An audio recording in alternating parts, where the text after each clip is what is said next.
জোরে বলেন নবীদের চরিত্র খারাপ? নবীদের চাইতে মাসুম বেগুনাহ উন্নত চরিত্রের মানুষ আল্লাহর আকাশের নিচে জমিনের উপরে আর হয় নাই।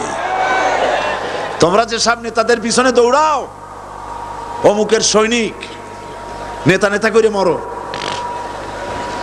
এইসব নেতা যাদের পিছনে দৌড়াও, এই নেতাগুলি, আমি জিজ্ঞেস করি আপনাদেরকে, এই নেতাগুলি জীবনে একবারও জেনা করে নাই।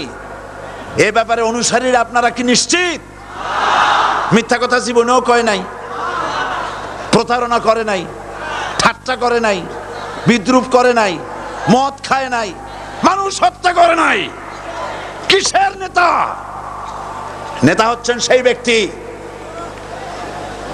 যিনি বলেছেন, ও আমার স্ত্রীরা, ও আমার সাহাবীরা, রাতের আধারে আমার মধ্যে যা আচরণ দেখতে পাও, দিনের আলোতে আমার মধ্যে যা দেখতে পাও, সবগুলি খুলে খুলে মানুষের কাছে বলে দাও। তার নাম বিশ্বনবী মুহাম্মদ রাসূলুল্লাহ সাল্লাল্লাহু আলাইহি ওয়াসাল্লাম।